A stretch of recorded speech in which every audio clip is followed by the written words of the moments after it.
بندہ کس جماعت والا ہے، بندہ کس روح پہ جانے والا ہے. تو دنیا میں بشارت ہے، مرتے وقت بشارت ہے، قبر میں بشارت ہیں. اللہ تعالیٰ آخرت میں بھی ایسے بندوں کو بشارتیں عطا فرماتا ہے. لہم البشریٰ فی الحیات الدنیا وفی الآخرہ لا تبدیل لکلمات اللہ. اللہ نے فرمایا کہ میں نے اولیاء کے بارے میں جو کچھ کہا ہے یہ پکی اور ٹھوس بات ہے، یہ پتھر پر لکیر کی مانند ہے. لا تبدیل لکلمات اللہ، میں جو بات کرتا ہوں اس میں کوئی تبدیلی نہیں ہوتی، میں پھر پیچھے ہٹتا نہیں ہوں، اپنی بات پہ پکا رہتا ہوں، اپنی بات کو پورا کر کے دکھاتا ہوں. لا تبدیل لکلمات اللہ، اللہ کے فیصلوں کے اندر کوئی تبدیلی نہیں کی جاتی. ذالک هو الفوز العظیم، یہ بہترین کامیابی ہے، یہ بہت بڑی کامیابی ہے. اللہ تعالیٰ دنیا میں بندے کو بشارتیں عطا کر دے، قبر میں بشارتیں مل جاتی ہیں، اور آخرت کے وسیع میدان میں بھی اللہ تعالیٰ بشارت عطا فرمائیں گے اپنے اولیاء کو. یہ تو اللہ تعالیٰ کی کچھ خصوصی معاملات ہوتے ہیں اولیاء کے ساتھ جن کا تذکرہ اللہ تعالیٰ نے قرآن پاک میں ارشاد فرمایا. ایک بات جو حدیث قدسی میں ہے وہ بھی اللہ رب العزت کا فرمان ہے.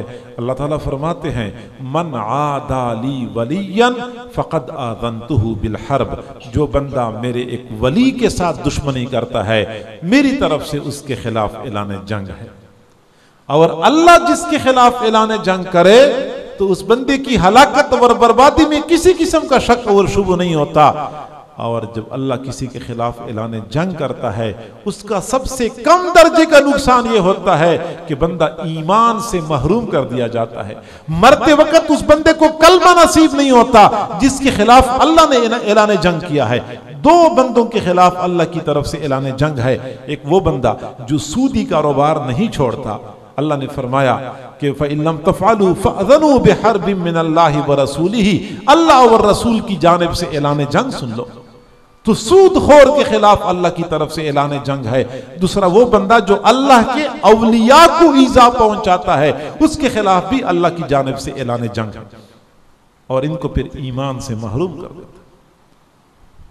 جس طرح نیکوں کے ساتھ تعلق، نیکوں کے ساتھ محبت ایمان سے بندے کو آراستوں پہ راستہ کر دیتی ہے، ایسی ہی نیک لوگوں کے ساتھ بغض اور عداوت بندے کو ایمان سے محروم کر دیتا ہے. من عادی لی ولیا فقد آذنتہ بالحرب، جس نے میرے ایک ولی کے ساتھ دشمنی کر لی میری طرف سے اس کے خلاف اعلان جنگ ہے. ایک بزرگ اپنی مجلس میں بیٹھتے تھے، محلے کا ایک نوجوان تھا، اوباش قسم کا تھا. وہ اکثر اس مجلس میں آتا تھا اور بزرگ کو بہت برا بھلا کہتا تھا، بہت بدتمیزی کرتا تھا، گستاخی کرتا تھا. بزرگ نے کبھی بھی خود انتقام نہیں لیا، نہ اپنے مریدین سے کہا کہ اس کو پکڑ لو، اس سے انتقام لے لو، کبھی بھی ایسا نہیں ہوا. یہاں تک کہ ایک وہ نوجوان جب آیا بھری مجلس میں کچھ زیادہ ہی آگے بڑھ گیا، یہاں تک کہ حضرت کو بہت برا بھلا کہا اور قریب آ کے ان کے چہرے پہ ایک زوردار تھپڑ مارا. وہ نوجوان جو ہی جا رہا تھا اللہ والے نے اپنے مریدین کو فرمایا کہ جلدی کرو، پکڑو اس کو، مارو مارو اس کو. اب مریدین سوچ رہے تھے کہ پہلے تو کبھی حضرت نے کسی سے انتقام لیا نہیں ہے، اب یہ بات کیوں کرتے ہیں. مریدین نے اس بندے کو پکڑنے اور مارنے میں سستی کر لی. وہ نوجوان آگے جا رہا تھا، تھوڑا سا آگے گیا تھا، پیر پھسلا، گردن کے بل گر گیا اور مر گیا.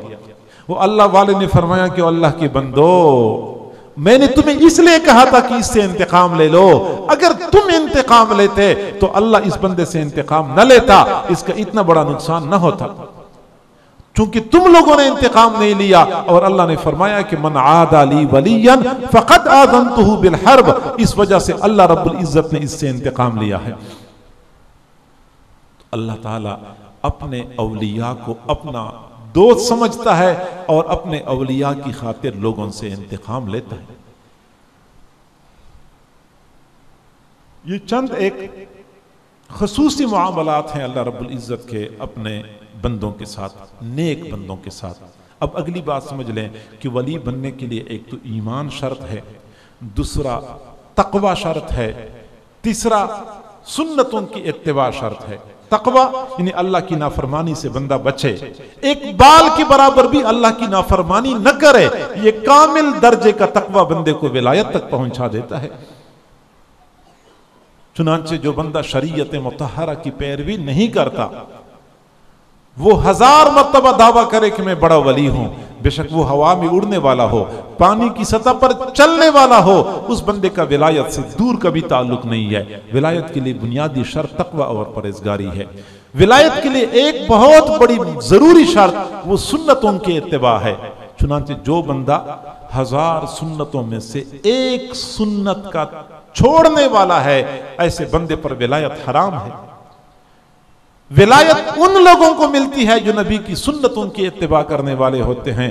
چنانچہ سید الطائفہ حضرت جنید بغدادی رحمت اللہ علیہ نے ایک مرتبہ فرمایا، اذا رأیتم احدا یمشی علی الماء او یطیر فی الہوا، اگر تم کسی بندے کو دیکھ لو جو پانی کی چلتا ہے یا ہوا میں اڑتا ہے، وَهُوَ يُخَالِفُ سُنَّةً مِّن سُنَنِ النَّبِيِّ صلی اللہ علیہ وسلم، اور وہ حضور صلی اللہ علیہ وسلم کی سنتوں میں سے ایک سنت کا مخالف ہے، فَضْرِبُوهُ بِالنَّعْلَيْنِ، اس کو جوتے مارو، فَإِنَّهُ دَجَّالٌ كَذَّابٌ لَا وَلِيٌّ، وہ دجال کذاب تو ہو سکتا ہے، وہ ولی نہیں ہو سکتا۔ ولایت کا معیار کیا ہے؟ 1000 لوگ ولایت کے دعوے کرتے ہیں، بہت سارے دعوے کرنے والے ہیں، آسان معیار، آسان پیمانہ، آسان ترازو، اس بندے کو سنت کے ترازو پہ تولیں، اگر وہ سنت کے ترازو پہ پورا اترا تو سمجھ لیں کہ ولی ہے، ولایت کے دعوے میں سچا ہے، اور اگر وہ سنت کے ترازو پہ پورا نہیں اترا، وہ 1000 مرتبہ کشف و کرامات دکھا دے، وہ اپنے ولایت کے دعوے میں جھوٹا ہے۔ تو اتباع سنت، ایک حدیث میں آیا ہے، حضور صلی اللہ علیہ وسلم نے فرمایا، الا ان اولیاء اللہ ہم المصلون، اولیاء وہ ہوتے ہیں جو نمازوں کی پابندی کرنے والے ہوتے ہیں۔ یہ ولی کی نشانی ہوتی ہے، وہ نمازوں کی پابندی کرتا ہے۔ اور حضرت حسن بصری رحمت اللہ علیہ سے کسی نے پوچھا کہ ولی کی نشانی کیا ہوتی ہے، ولی کو ہم کیسے پہچانیں گے کہ یہ ولی ہے؟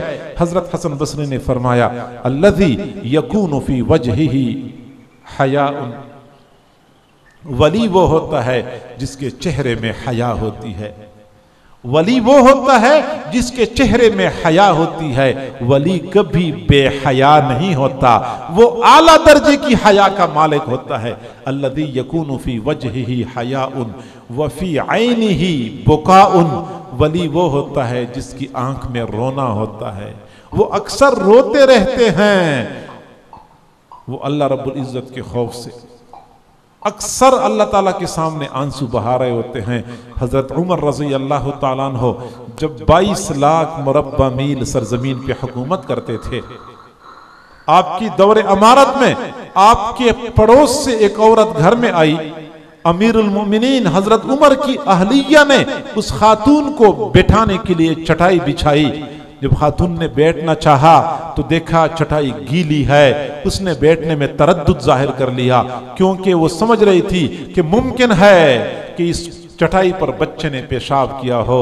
امیر المؤمنین نے فرمایا، بہن، امیر المؤمنین کی اہلیہ نے فرمایا، بہن بیٹھ جا، بیٹھ جا، اس چٹائی پر کسی بچے نے پیشاب نہیں کیا، یہ امیر المؤمنین کی رات کے آنسو ہیں۔ امیر المؤمنین راتوں کو اتنے آنسو بہایا کرتے تھے، لوگوں کو شک پڑ جاتا تھا شاید چٹائی پر کسی بچے نے پیشاب کیا ہے۔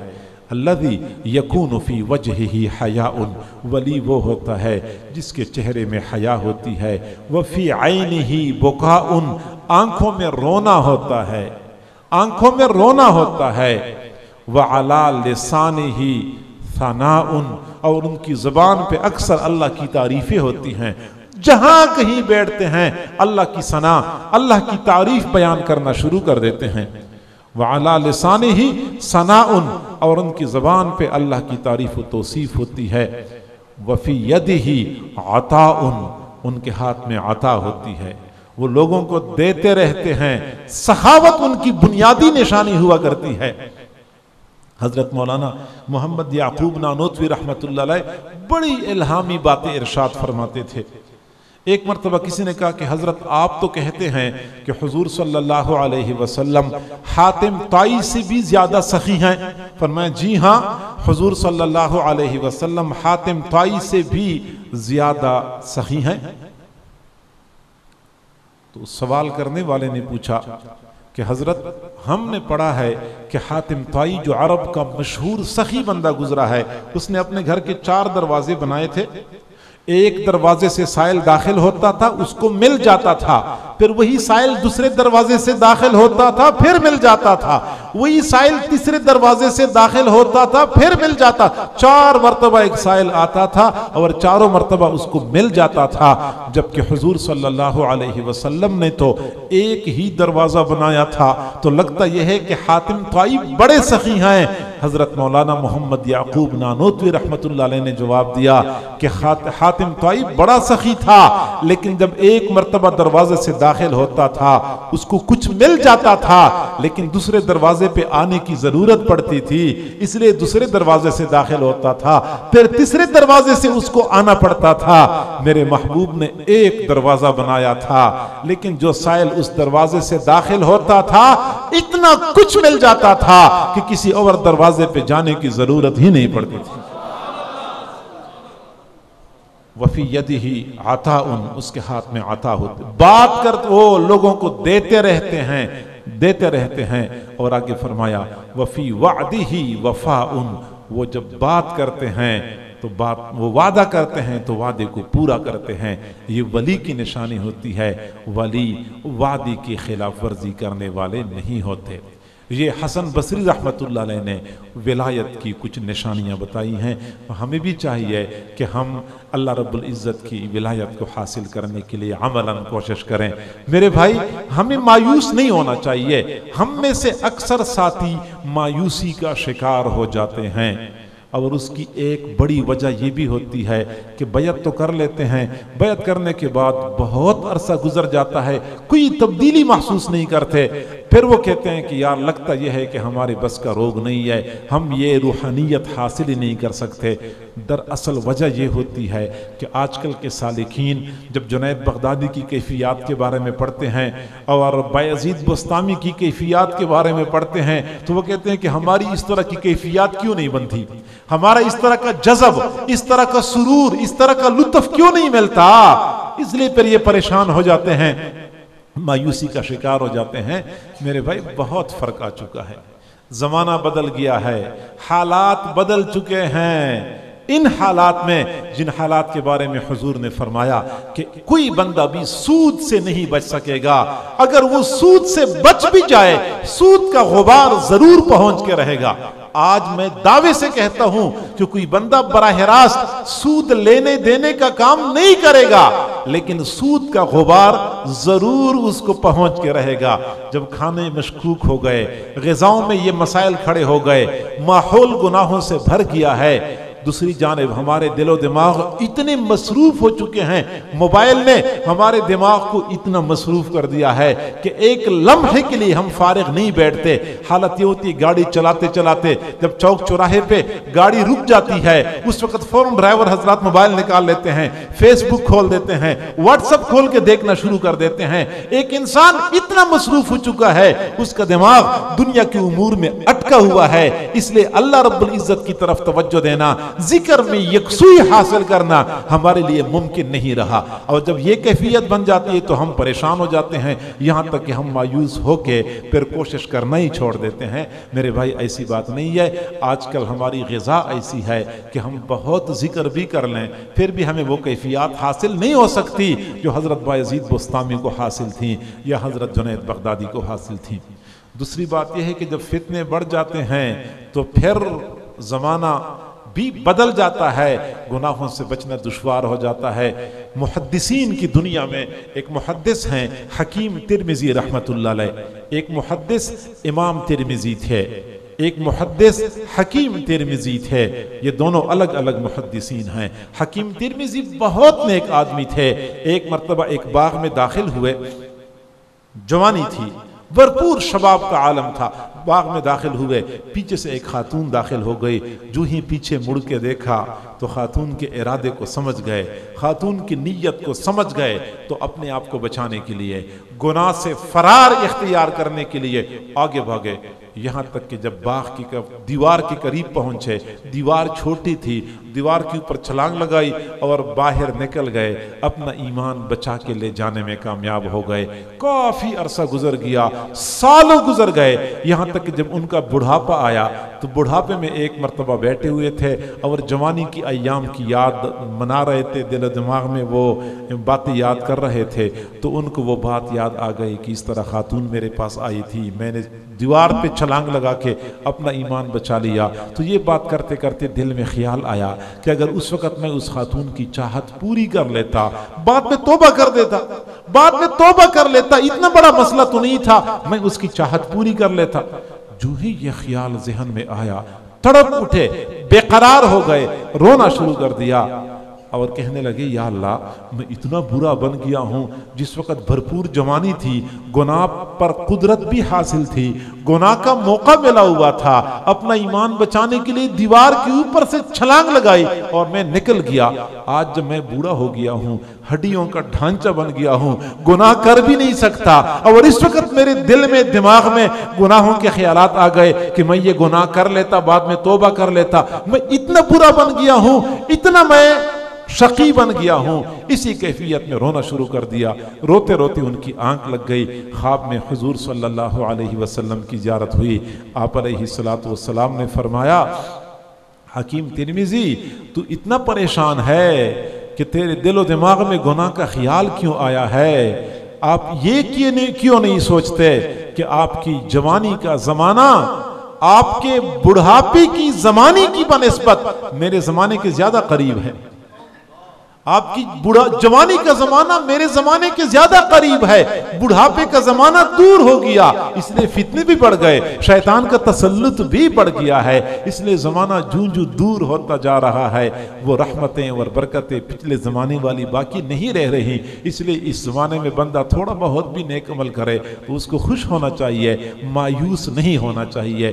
ولایت کے حصول کے لیے اللہ والوں کے ساتھ تعلق جوڑنا ہوتا ہے، اور جنہوں نے تعلق جوڑا ہوتا ہے ان کے لیے چاہیے ہوتا ہے کہ تعلق کو مضبوط سے مضبوط تر بنائیں، اپنے شیخ و مرشد کی مجالس میں حاضری، ان کی وعظ نصیحت سے استفادہ، ان کے ساتھ ذکر میں بیٹھنا، یہ وہ چیزیں ہوتی ہیں کہ جن کی بدولت بندے کو روحانی ترقی ملتی ہے۔ عام طور پہ لوگ بیعت تو کر لیتے ہیں اپنے شیخ سے، لیکن شیخ سے پھر ان کے لیے رابطہ دشوار ہوتا ہے، شیخ سے ملاقات نہیں ہوتی، شیخ سے ملاقات نہیں ہوتی تو بندہ پریشان ہو جاتا ہے۔ لیکن خوش قسمت ہوتے ہیں وہ مریدین، وہ متعلقین جن کو اپنے شیخ کی صحبت آسانی سے دستیاب ہو، وہ آسانی سے شیخ کی صحبت سے فائدہ اٹھا سکتے ہوں۔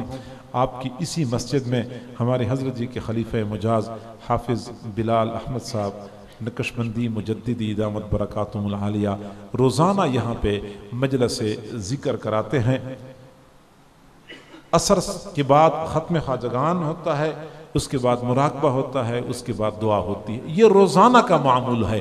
تو جو احباب ان سے بیعت ہیں وہ تو لازمی طور پہ ان کی مجلس میں شرکت کر لیا کریں، اس کے علاوہ باقی احباب بھی ان مجالس میں شرکت کریں، دوست احباب کو اس کی طرف متوجہ کریں۔ اور اسی طریقے سے ہفتہ وار مجلس ہوتی ہے،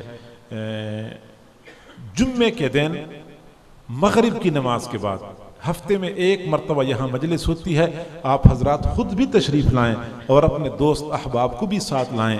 فائدہ یہ ہوگا کہ آپ جب مسلسل اس مجلس میں جڑتے رہیں گے تو نیکی تقوی کا حصول آپ کے لیے آسان ہو جائے گا۔ اللہ تعالی ہم سب کو سمجھنے اور عمل کرنے کی توفیق عطا فرمائے۔ کچھ احباب نے متوفیان کے لیے دعاؤں کا کہا ہے اور کچھ احباب نے بیماروں کے لیے دعاؤں کا کہا ہے، ہم سب کے لیے دعا گو ہیں، اللہ تعالیٰ متوفیان کی مغفرت فرمائے اور بیماروں کو شفا نصیب فرمائے۔ جزاکم اللہ جزاء حسنا۔ ابھی ہم تھوڑی دیر کے لیے مراقبہ کریں گے، پھر اس کے بعد دعا۔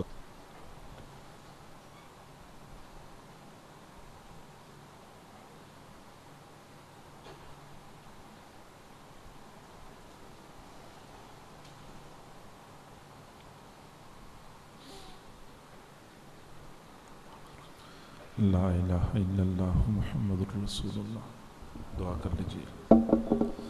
آمین۔ الحمدللہ رب العالمین والعاقبۃ للمتقین والصلاۃ والسلام علی رسولہ محمد وآلہ واصحابہ اجمعین۔ اے کریم پروردگار، ہم تیرے عاجز و مسکین بندے ہیں، تیرے سامنے دست بدعا ہیں۔ اللہ ہماری مسکنت پہ ترس کھا لیجئے، ہماری عاجزی پہ رحم فرما لیجئے۔ اللہ ہمارے گناہوں کو معاف فرما، ہماری خطاؤں کو معاف فرما، ہمارے عیبوں کی پردہ پوشی فرما، ہمیں ذلت و رسوائی سے محفوظ فرما، در در کے دھکے کھانے سے محفوظ فرما، ہماری پریشانیوں کو ختم فرما، ہماری نیک تمناؤں کو پورا فرما۔ میرے اللہ، ہم عاجزوں کے لیے گناہوں سے بچنا مشکل ہے، تیرے لیے تو بچانا آسان ہے، ہمیں گناہوں سے بچا لیجئے۔ اللہ گناہوں سے بچا لیجئے، گناہوں سے پاک صاف زندگی نصیب فرما۔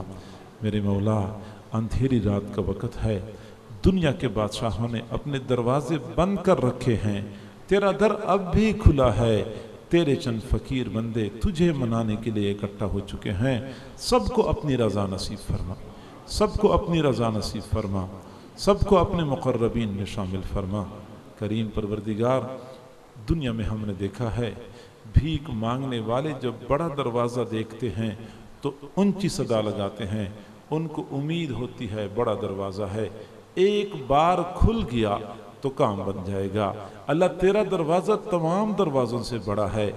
گداگر جمع ہو چکے ہیں، بکھاری جمع ہو چکے ہیں، رحمتوں کی بھیک مانگ رہے ہیں، رحمتوں کے صدقے عطا فرما دیجئے۔ اللہ جتنے لوگ موجود ہیں سب کی نیک تمناؤں کو پورا فرما، بے روزگاروں کو روزگار عطا فرما، بے اولادوں کو اولاد عطا فرما، بے گھروں کو اپنے گھر عطا فرما، جن کی رزق کی تنگی ہے ان کی تنگیوں کو دور فرما، جو پریشان حال ہیں ان کی پریشانیوں کو ختم فرما، جن کے گھروں میں بیمار ہیں اللہ ان کو شفا نصیب فرما، شفا کامل عاجلہ مستمر نصیب فرما، جن کے گھروں میں جوان بچے بچیاں ہیں والدین کے لیے ان کے فرض ادا کرنے آسان فرما، جن کو مناسب رشتے نہیں ملتے ان کے لیے مناسب رشتوں کا انتظام فرما۔ اے کریم پروردگار، کتنے ایسے لوگ ہوں گے جن کے دلوں میں چھپے ہوئے غم ہوں گے، وہ کسی کو بتا بھی نہیں سکتے ہوں گے۔ اللہ تو دلوں کے بھید جانتا ہے، ان چھپے ہوئے غموں کو ختم فرما دیجئے، سب کو سکون اور چین والی زندگی نصیب فرما۔ کریم پروردگار، کئی حضرات بیمار ہیں، انہوں نے بیماروں کے لیے شفا کی دعا کی درخواست کی ہے، اللہ ان بیماروں کو شفا یاب فرما، گھر کے پانی میں ان کے لیے شفا نازل فرما، ہسپتالوں کے دھکے کھانے سے محفوظ فرما، ڈاکٹروں کے پاس چکر کاٹنے سے محفوظ فرما۔ کریم پروردگار، شفا کامل عاجلہ مستمر نصیب فرما۔ کچھ اور لوگوں کے نام لکھے گئے تھے جو متوفیان ہے، اللہ ان متوفیان کی مغفرت فرما، قبروں پہ لاکھوں کروڑوں اربوں خربوں رحمت نازل فرما، سیئات کو حسنات میں تبدیل فرما، جنت الفردوس کے اعلیٰ مقامات عطا فرما۔ جن احباب نے پروگرام کا انعقاد کیا ہے، اس کے لیے کوششیں کی ہیں، اللہ ان حضرات کی کوششوں کو برآور فرما، ان کو اپنے مقربین میں شامل فرما، دنیا اور آخرت کی بھلائیاں عطا فرما، مسجد کو نیک نمازیوں کے ساتھ آباد فرما، مسجد کا انتظام و انصرام سنبھالنے والے، امامت و خطابت کرنے والے، یہاں پہ تعاون کرنے والے تمام حضرات کو اپنے مقربین میں شامل فرما۔ ہمارے حافظ بلال صاحب کی خدمات کو بھی شرف قبولیت نصیب فرما، مزید ذوق شوق سے دین کا کام کرنے کی توفیق عطا فرما، ان کی جان مال میں برکت نازل فرما، عزت آبرو میں برکت نازل فرما، اہل و عیال میں برکت نازل فرما۔ ہماری ان دعاؤں کو اپنی رحمت سے قبول و منظور فرما۔ وصلی اللہ تعالی علی خیر خلقہ محمد وآلہ واصحابہ اجمعین برحمتک یا